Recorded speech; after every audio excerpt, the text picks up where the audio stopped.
एक बहुत ही बेसिक और थोड़ा गहरा सवाल से आज के इस डीप डाइव की शुरुआत करते हैं। हाँ बिल्कुल, बताइए। इमेजिन कीजिए एक स्मार्टफोन, एक ऐसा फोन जिसमें बैकग्राउंड में लगभग 50 भारी भरकम ऐप्स एक साथ खुले हुए हैं। अच्छा। स्क्रीन पर भले ही कुछ नहीं हो रहा हो, फोन टेबल पर शांति से रखा है, लेकिन अंदर ही अंदर वो सारे ऐप्स उस फोन की रैम को खा रहे हैं ओ और बैटरी लगातार ड्रेन हो रही है। राइट, बैकग्राउंड प्रोसेसिंग चल रही है। एग्जैक्टली। अब इस फोन की तुलना एक इंसान के दिमाग से करके देखते हैं। एक इंसान आखिरी बार सच में, मेरा मतलब है जेन्युइनली और पूरी तरह से रिलैक्स्ड कब महसूस करता है? ये तो बहुत मुश्किल सवाल है आजकल। हैं? एक ऐसा पल जब दिमाग पूरी तरह शांत हो, बॉडी एकदम हल्की लग रही हो और कल की कोई चिंता ना हो।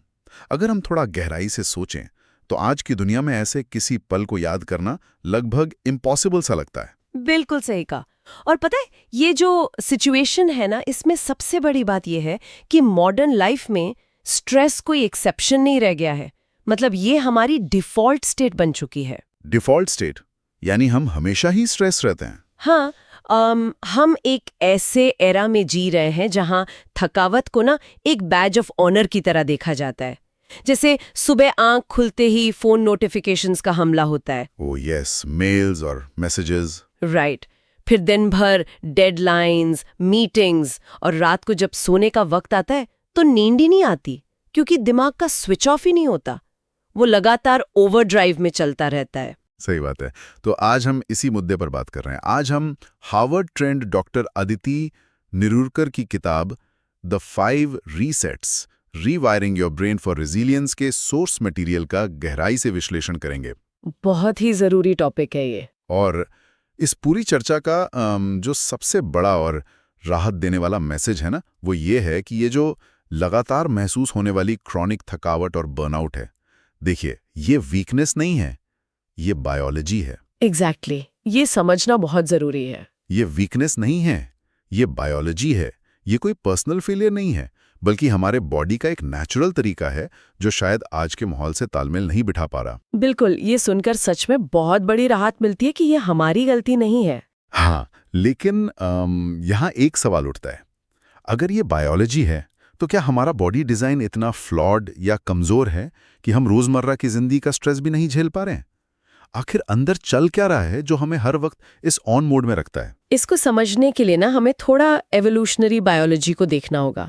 देखिए, इंसानी बॉडी और दिमाग का विकास लाखों सालों में हुआ है, और उस दौरान हमारा नर्वस सिस्टम सिर्फ शॉर्ट टर्म स्ट्रेस झेलने के लिए डिजाइन हुआ था। शॉर्ट टर्म स्ट्रेस मतलब जैसे मान लीजिए, हजारों साल पहले कोई इंसान जंगल में है और अचानक उसके सामने कोई शिकारी जानवर आ गया। अच्छा, प्रेडेटर। हाँ, तो उस पल में दिमाग का एक हिस्सा, जिसे अमिगडाला कहते हैं, वो खतरे का सायरन बजा देता है।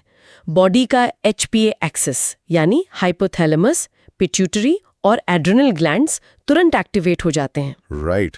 और खून में एड्रेनलिन और कॉर्टिसोल का फ्लड आ जाता है।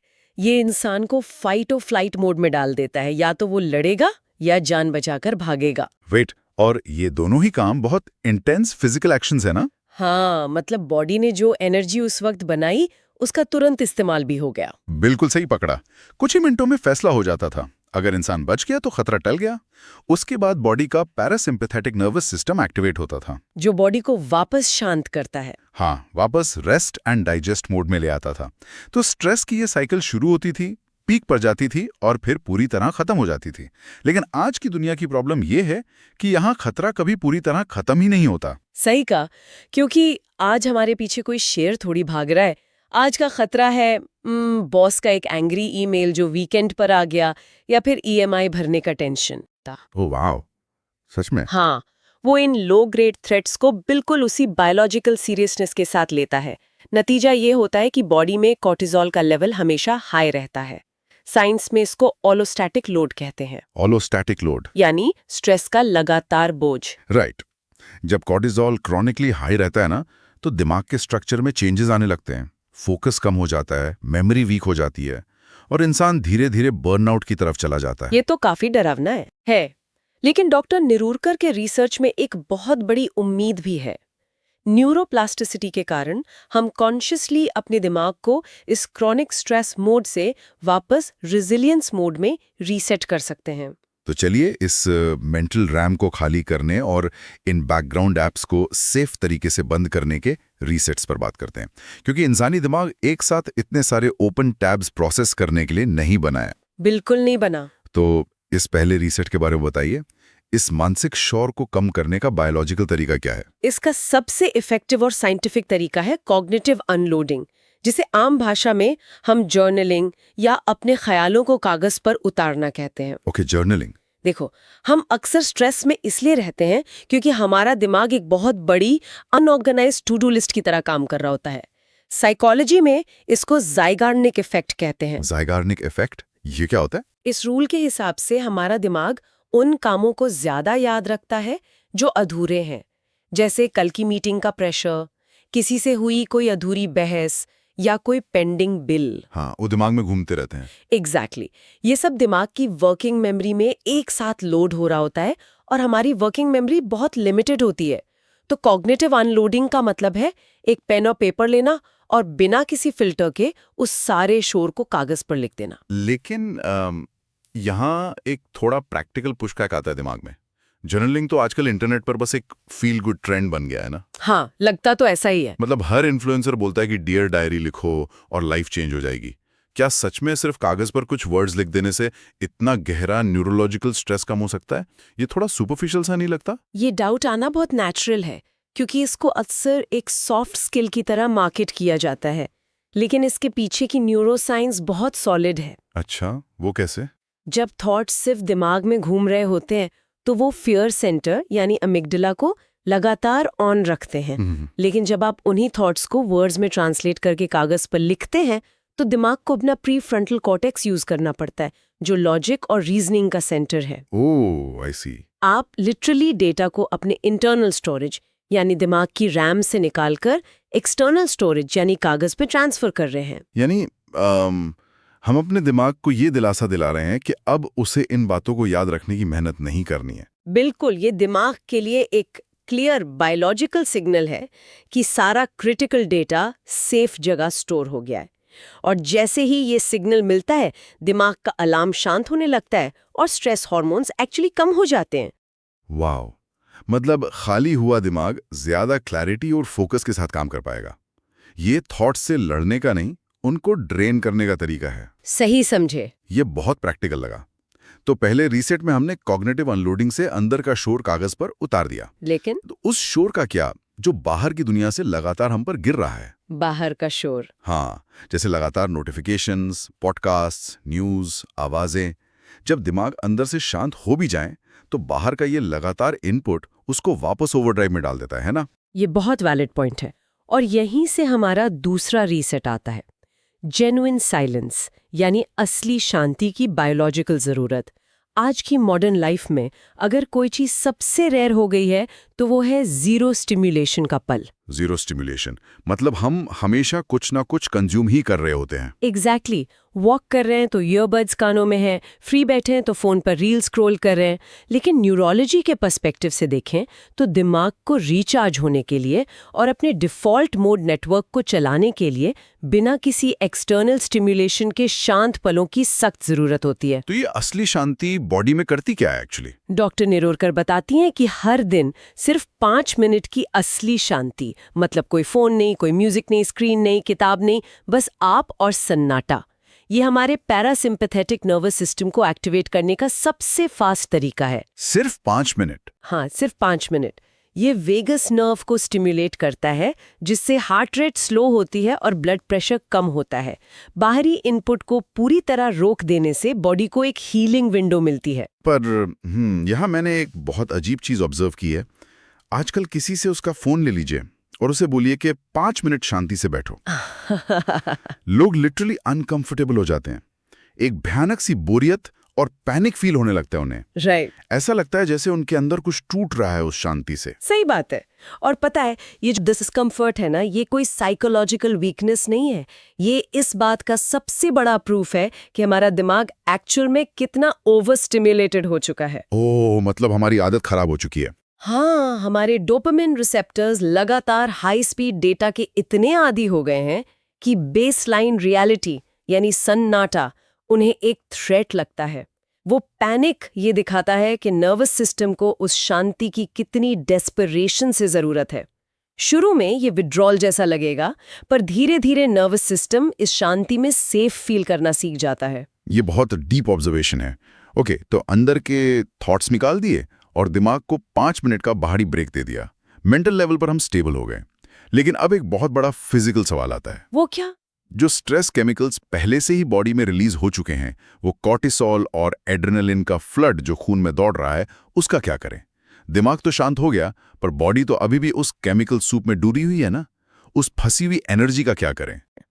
उन केमिकल्स का इकलौता काम था मसल्स को एक्शन के लिए तैयार करना, भागने या लड़ने के लिए। पर मॉडर्न इंसान तो चेयर पर बैठे बैठे ही कंप्यूटर स्क्रीन देखते हुए पैनिक कर रहा होता है। एग्जैक्टली। मेरी नजरों में ये बिल्कुल वैसा है जैसे किसी कार का गियर तो न्यूट्रल में है, लेकिन एक्सेलरेटर को पूरी ताकत से दबाया जा रहा है। वाह, क्या कमाल की एनालॉजी है ना? गाड़ी आगे 1 इंच नहीं बढ़ रही, लेकिन इंजन पूरी स्पीड पर दहाड़ रहा है। आरपीएम एकदम रेड जोन में है और अंदर ही अंदर जल रहा है। अगर गाड़ी को गियर में डालकर थोड़ा मूवमेंट नहीं दिया तो इंजन तो फटेगा ही। ये एनालॉजी परफेक्टली इस बायोलॉजिकल स्टेट को समझाती है।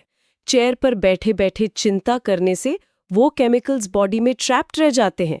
उन्हें बाहर निकालने और स्ट्रेस साइकिल को पूरा करने का सिर्फ एक ही साइंटिफिक तरीका है, मूवमेंट। बॉडी का मूवमेंट। हाँ, उस फंसी हुई एनर्जी को एक फिजिकल आउटलेट देना। तो इस आउटलेट के लिए क्या किसी हैवी जिम वर्कआउट की जरूरत होती है? क्योंकि थके हुए इंसान के लिए जिम जाना तो और बड़ा टास्क है। बिल्कुल नहीं। इनफैक्ट डॉक्टर नरूकर की रिसर्च के मुताबिक बहुत हैवी वर्कआउट थके हुए बॉडी में कभी-कभी और ज्यादा कॉर्टिसोल रिलीज कर सकता है। ओह, उल्टा असर। हाँ, इसके बजाय सिर्फ 10 से 15 मिनट की ब्रिस्क वॉक या कोई भी हल्का मूवमेंट चमत्कार कर सकता है। क्योंकि, और इस बात को बहुत ध्यान से समझना जरूरी है, मूवमेंट ब्रेन को सिग्नल देता है कि डेंजर खत्म हो गया है। मूवमेंट ब्रेन को सिग्नल देता है कि डेंजर खत्म हो गया है। सही कहा। बॉडी को लगता है कि जिस खतरे के लिए उसने एनर्जी बनाई की, इंसान ने उस पे फिजिकल एक्शन ले लिया है और वो भागकर सेफ जगह आ गया है। इस फिजिकल कंप्लीशन के बिना दिमाग कभी नहीं मानता कि सब ठीक है। इसीलिए मूवमेंट एक नेचुरल न्यूरोलॉजिकल रीसेट बटन है। क्या बात है। तो अब तक हमने अपने थॉट्स, बाहरी शोर और बॉडी के ट्रैप्ड एनर्जी को मैनेज करना सीखा। लेकिन ये सब वो चीजें थीं जो हमारे कंट्रोल में थी। राइट। पर लाइफ आइसोलेशन में तो चलती नहीं है। हमारी जिंदगी में उन लोगों, उन रिश्तों और उन जिम्मेदारियों का क्या करें जो लगातार एक वैम्पायर की तरह हमारे एनर्जी चूसते रहते हैं? सब कुछ अपने अंदर ठीक करके क्या फायदा अगर बाहर कोई ड्रेन कर रहा है? और यहीं से हमारा चौथा रीसेट आता है, बाउंड्रीज क्रिएट करना और अपनी एनर्जी को प्रोटेक्ट करना। इंसानों में ये ना एक बहुत गहरा बायोलॉजिकल और सोशल टेंडेंसी होता है दूसरों को खुश रखने का, जिसे हम पीपल प्लीजिंग कहते हैं। हाँ, सबको हाँ बोलना। ट्रॉमा रिस्पॉन्स की भाषा में इसको फॉनिंग भी कहा जाता है, यानी कॉन्फ्लिक्ट या खतरे से बचने के लिए सामने वाले की हर बात मान लेना। ये आदत हमारी लिमिटेड मेंटल एनर्जी को पूरी तरह निचोड़ लेती है। हम एक्स्ट्रा प्रोजेक्ट्स ले लेते हैं, फालतू कमिटमेंट्स को हाँ कह देते हैं, सिर्फ इसलिए क्योंकि हम किसी को नाराज नहीं करना चाहते। लेकिन देखिए, अगर हम इसको रियल लाइफ के चश्मे से देखें तो एक बहुत बड़ा प्रैक्टिकल रिस्क भी तो है। कैसा रिस्क? अगर ऑफिस में बॉस कोई एक्स्ट्रा काम दे या घर में कोई क्लोज रिलेटिव कुछ मांगे और वहां हम बाउंड्री बनाएं या नो कहें तो जॉब जा सकती है या रिश्ते टूट सकते हैं। सेल्फ हेल्प बुक्स में जस्ट से नो पढ़ना बहुत आसान लगता है, पर असली जिंदगी में ये बहुत सेल्फिश और रिस्की लग सकता है ना? ये डर पूरी तरह से जायज है और इसीलिए हमें बाउंड्रीज के कंसेप्ट को थोड़ा रिफाइन करना होगा। बाउंड्री बनाने का मतलब हमेशा मुंह पर सीधा ना बोलना या आक्रामक होना नहीं होता। तो फिर क्या होता है? इसका मतलब है माइक्रो बाउंड्री सेट करना। जैसे अगर बॉस का मेल रात 9 बजे आया है तो तुरंत रिप्लाई करने के बजाय अगली सुबह का इंतजार करना, या कोई काम आने पर तुरंत हाँ कहने के बजाय ये बोलना कि मैं अपना शेड्यूल चेक करके बताता हूँ। अच्छा, मतलब थोड़ा बफर टाइम लेना। हाँ, हमें ये बात समझना ही होगा कि हमारी मेंटल एनर्जी अनलिमिटेड नहीं है, ये फाइनाइट है। दूसरों को कहा गया हर एक नॉन एसेंशियल हाँ असल में हमारे खुद के नर्वस सिस्टम की रिकवरी टाइम को कहा गया एक बायोलॉजिकल ना है। अगर हमारी मेन एनर्जी सिर्फ लोगों को खुश करने में वेस्ट होगी तो इंसान अंदर से खोखला हो जाएगा। सही बात है। एक खाली बर्तन से आप किसी की प्यास तो बुझा नहीं सकते। एग्जैक्टली। यानी अपनी एनर्जी को बचाना सेल्फिश नहीं है, बल्कि लंबे टाइम तक सरवाइव करने और दूसरों के काम आने की एक बेसिक कंडीशन है। ये बाउंड्रीज की जरूरत को बिल्कुल क्लियर कर देता है। लेकिन अब आते हैं 5वें रीसेट पर, जो एक बहुत ही रियलिस्टिक एस्पेक्ट है। हाँ बताइए। हमने बाउंड्रीज तो बना ली, लेकिन हम लाइफ के हर स्ट्रेस को तो रोक नहीं सकते ना। कुछ डेडलाइंस तो पूरी करनी ही होंगी, कुछ जिम्मेदारियां उठानी ही पड़ेंगी।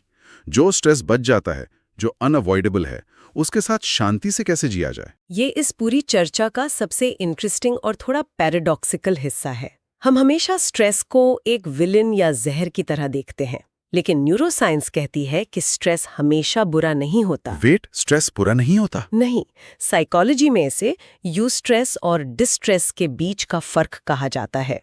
कई बार स्ट्रेस एक बायोलॉजिकल ग्रोथ सिग्नल होता है। जब कोई चीज हमारे लिए सच में मायने रखती है ना, जैसे कोई बड़ा इंटरव्यू या किसी अपने की देखभाल, तभी हमें स्ट्रेस होता है। तो हम इस अनअवॉइडेबल स्ट्रेस को अपने फायदे के लिए कैसे यूज करें? उस केमिकल रिस्पॉन्स को बदला कैसे जाए? ये इस बात पर डिपेंड करता है कि हम उस प्रेशर को अपने दिमाग में कैसे फ्रेम करते हैं। जब हम किसी प्रेशर को एक थ्रेट यानी खतरे के रूप में देखते हैं, तो हमारा दिमाग भारी मात्रा में सिर्फ कोर्टिजोल रिलीज करता है, जो हमें शट डाउन कर देता है। लेकिन अगर हम कॉन्शियसली उसी प्रेशर को एक चैलेंज या चुनौती मान लें, तो बॉडी का केमिकल कॉकटेल बदल जाता है। तब दिमाग कॉर्टिसोल के साथ साथ DHEA नाम का एक न्यूरोस्टेरॉइड रिलीज करता है, जो एक्चुअली दिमाग की ग्रोथ और फोकस को बढ़ाता है। वाह, केमिकल कॉकटेल ही बदल जाता है। हाँ, सिचुएशन वही रहती है, लेकिन हमारे नजरिए ने बायोलॉजिकल रिस्पॉन्स को जहर से बदलकर एक टूल बना दिया। इसका एक बहुत ही शानदार और वेल नोन एग्जाम्पल है।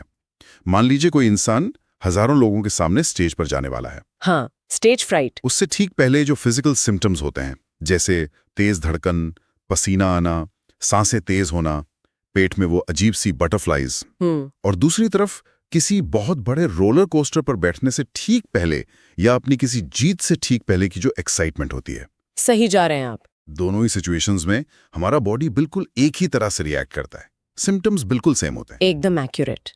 दोनों ही ऑटोनॉमिक नर्वस सिस्टम के अराउजल स्टेट्स हैं। तो ये सिर्फ हमारा दिमाग है जो उस पल में एक कहानी बनाता है कि हे भगवान, मैं खतरे में हूं, मैं फेल हो जाऊंगा, जो कि एक थ्रेट है। या फिर वाओ, ये एक कमाल की चैलेंज है और मेरी बॉडी मुझे इसके लिए तैयार कर रही है। एग्जैक्टली। और यही रीफ्रेमिंग की असली ताकत है। ये नजरिया ही तय करता है कि वो एक्सपीरियंस इंसान को तोड़ देगा या उसका फोकस और परफॉर्मेंस बढ़ा देगा। जब हम स्ट्रेस को एक दुश्मन मानना छोड़ देते हैं और उसे एक एनर्जी बूस्ट की तरह देखते हैं, तो बॉडी उस एनर्जी का यूज ग्रोथ के लिए करती है। तो अगर हम इस डीप डाइव को एक धागे में पिरोएं, हमने देखा कि कैसे हम कॉग्निटिव अनलोडिंग से दिमाग की रैम खाली कर सकते हैं, कैसे असली शांति खोजकर नर्वस सिस्टम को रिपेयर कर सकते हैं, मूवमेंट के जरिए बॉडी में फंसी स्ट्रेस एनर्जी को बाहर निकाल सकते हैं, बाउंड्रीज बनाकर अपनी एनर्जी बचा सकते हैं, और एंड में बचे हुए स्ट्रेस को थ्रेट की जगह एक चैलेंज के रूप में रीफ्रेम कर सकते हैं। बिल्कुल। और इन सभी बायोलॉजिकल टूल्स का अल्टीमेट गोल क्या है? वो गोल है रेजिलियंस बिल्ड करना। और इस बात को बहुत गहराई से समझने की जरूरत है कि रेजिलियंस का मतलब प्रॉब्लम्स का ना होना नहीं है। रेजिलियंस का मतलब है प्रॉब्लम्स के साथ भी ग्राउंडेड रहने की एबिलिटी। रेजिलियंस का मतलब प्रॉब्लम्स का ना होना नहीं है। रेजिलियंस का मतलब है प्रॉब्लम्स के साथ भी ग्राउंडेड रहने की एबिलिटी। सही कहा। ये लाइफ के तूफानों को रोकने के बारे में नहीं है, बल्कि उन तूफानों के बीच भी अपनी जड़ों को मजबूती से जमाए रखने के बारे में है। और ये कैपेसिटी कोई इनबॉर्न टैलेंट नहीं है, इसको प्रैक्टिस से ट्रेन किया जा सकता है। ये सच में एक बहुत ही पावरफुल और होप से भरा नजरिया है। तो आज की इस चर्चा को हम एक ऐसे थॉट के साथ खत्म करते हैं जो शायद स्ट्रेस के साथ हमारे रिश्ते को हमेशा के लिए बदल दे। जरूर। जरा सोचिए, अगर पैनिक या एंजाइटी सिर्फ हमारे बॉडी द्वारा हमें किसी मुश्किल प्रॉब्लम को सॉल्व करने के लिए दी गई एक एक्स्ट्रा एनर्जी है, तो क्या होगा अगर हम हर बार डरने या भागने के बजाय अपने खुद के नर्वस सिस्टम को हमारी मदद करने की कोशिश के लिए थैंक यू बोलना शुरू कर दें? वाओ! क्या होगा अगर हम अपनी बॉडी को अपना दुश्मन नहीं बल्कि अपना सबसे बड़ा एली, सबसे बड़ा साथी मान लें? इन्हीं बातों के साथ आज का ये डीप डाइव समाप्त करते हैं। जो लोग हमें सुन रहे हैं, पावरबुक हब पर हमारी हमेशा यही कोशिश रहती है कि ऐसे गहरे साइंटिफिक विचारों को लाइफ का हिस्सा बनाया जाए। आप भी कमेंट्स में शेयर करें कि आपको सबसे ज्यादा स्ट्रेस किस चीज से आता है और आप आगे किस किताब का डीप डाइव सुनना चाहेंगे। पावरबुक हब को सब्सक्राइब, लाइक और शेयर जरूर करें, क्योंकि हो सकता है कोई और भी इसी थकावट से गुजर रहा हो और उसे बस इस बात का इंतजार हो कि कोई उसे बताए कि ये उसकी कमजोरी नहीं, बायोलॉजी है और इस बायोलॉजी को अपने फेवर में बदला जा सकता है।